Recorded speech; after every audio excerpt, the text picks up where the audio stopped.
Lorsqu'on a une maladie, tant que la maladie, le mal n'est pas solutionné, nous on a l'impression que la grâce de Dieu n'est pas là. Hein? C'est pour cela donc on monte, on descend, on monte, on descend, mais on est toujours surpris que le mal est là. Comme je disais à une maman qui venait ici à une certaine époque, qui se plaignait de son mal. Je pense que le jour-là, vous étiez là, où elle disait qu'on avait dit depuis tout petit qu'elle ne va jamais accoucher. Elle a mal ici. Et je lui posais la question, maman, tu as accouché? Elle avait dit oui. Devant vous, donc, combien d'enfants? 3. Alors qu'à l'hôpital, on avait dit qu'elle ne va jamais accoucher. Maman, tu as les arrière-petits-fils? Elle disait oui. Mais pourtant, on a dit qu'elle ne va jamais. Le mal là, vraiment, et je lui dis à la fin que maman, si je prie maintenant et que le mal a parti, je ne te dis pas que tu vas mourir. Je crois que Dieu m'a appelé les morts parce que peut-être j'avais prié pour que le mal parte. Donc il y a un mal qu'on ne peut même pas prier pour que ça parte. La grâce de Dieu seule suffit. Ce que la maman n'avait pas compris, c'était que la grâce de Dieu, puisqu'on avait dit qu'avec le mal, elle ne pourra jamais affronter. Mais elle était là, grand-mère, arrière-grand-mère. Vous me demandez encore quoi? S'il y a quelque chose qu'on a dit, et que tu vois le contraire, mais il y a toujours la douleur, mais comprends que la grâce de Dieu. Amen. À l'hôpital, on avait dit que je ne peux pas faire 3 jours. Je ne peux même plus conduire la voiture. Quand le médecin me disait ça, bientôt 2 ans et demi. La grâce de Dieu, même si je suis un peu, je sens comment ça fait mal, mais la grâce de Dieu me suffit. Parce qu'il y a quelqu'un d'autre qui a mal, mais qui ne peut pas se tenir debout comme moi et parler comme moi. Il y a des situations dans la vie, peut-être la guérison ne sera plus totale. Mais à force d'avoir la grâce de Dieu qui te suffit, tu as l'impression que tu n'as plus le mal. Et Paul a continué à faire la mission de Dieu en oubliant qu'il avait demandé à Dieu la délivrance. Il ne s'est même plus rendu compte, mais il avait le mal. C'est le seul qu'on dit qu'il a évangélisé plus que les autres ici. Un gars qui avait mal et qui demandait à Dieu la guérison, et que malheureusement Dieu n'a pas lui donné, il a fait plus que les 12 qui étaient avec Jésus. La grâce de Dieu seule nous suffit. Lorsque nous prions chaque fois, et que nous demandons à Dieu des grâces, des faveurs, peut-être de délivrance, de restauration, de travail, de ceci, dis-toi que je n'ai pas le travail. Mais comment il m'arrive de construire? Mais chaque jour, je demande à Dieu que Dieu donne-moi le travail.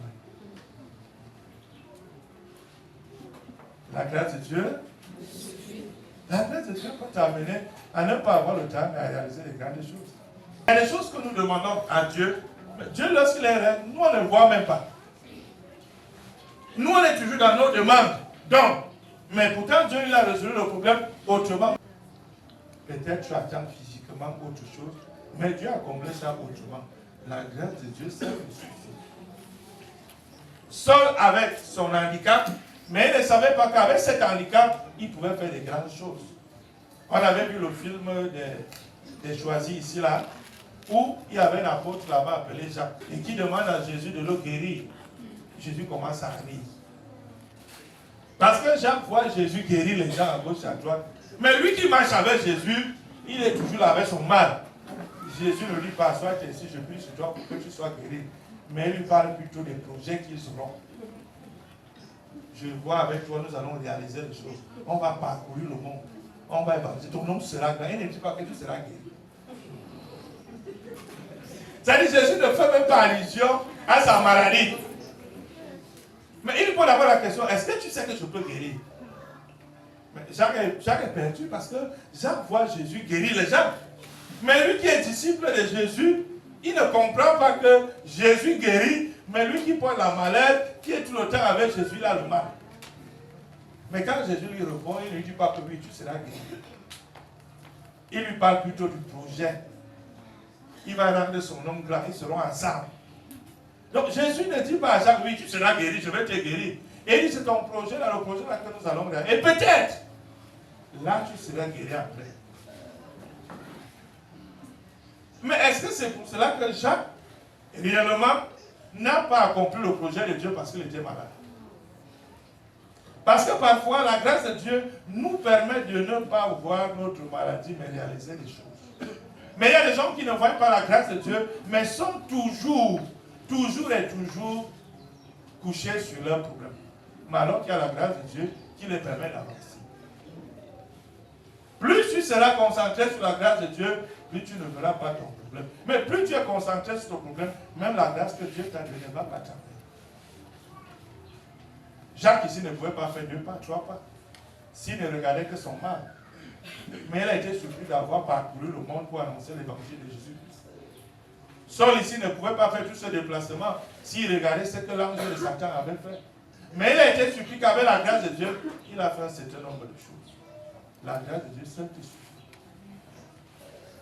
Dieu nous donne donc la grâce ce matin d'être en vie. Sa grâce, ça nous suffit. Parce que s'il n'y avait pas sa grâce, on ne serait pas en vie. C'est grâce à cette grâce que nous avons eue ce matin qu'on peut prétendre à certaines choses. La grâce de Dieu seule nous suffit. Même comme j'ai l'impression que j'ai toujours cette douleur, cette maladie, la grâce de Dieu seule nous suffit. Voilà la méditation que chacun d'entre nous devrait avoir. Même comme j'ai l'impression que je n'ai pas encore un bon mari là. Mais je vois quand même que moi, je me bats dans la vie. La grâce de Dieu. Parce que tu peux m'avoir le mari aujourd'hui. Ce que tu fais là, toi, la femme, tu ne le feras plus. Aujourd'hui, tu peux quand même acheter ta chaise en hauteur. Tu peux faire ceci. On peut t'envoyer un petit frère, arrière-petit frère de Satan dans la vie. Et tu vas regretter pourquoi tu t'es marié. Donc même quand tu vois que tu n'es pas dans un couple, dans un foyer vraiment solide, mais que tu vois que les fins du mois, tu essaies de les arrondir, la grâce de Dieu seule possible. Amen. Si tu vois que tu fais ton loyer, tu arrives à aller à la boutique chez Osman au quartier, il n'y a pas un cahier là-bas, et même s'il y a un cahier, tu sors le cahier. Sans qu'il y ait un homme à la maison, la grâce de Dieu seule te suffit. Ne va pas t'approcher et dire que non, mariage à tout prix et à tous les prix. La grâce de Dieu seule me suffit. Ce n'est pas parce que vous avez fait un enfant que vous êtes sûr que c'est cet enfant-là qui prendra soin de vous. C'est même lui qui va vous tuer. C'est-à-dire c'est l'enfant que le diable a envoyé pour vous assassiner. Vous avez l'hypertension aujourd'hui. Quand vous voyez chaque enfant, chaque jour, la tension monte. Et vous commencez à dire mieux, je reste comme ça, sans enfant. Il est venu, tu as voulu, non?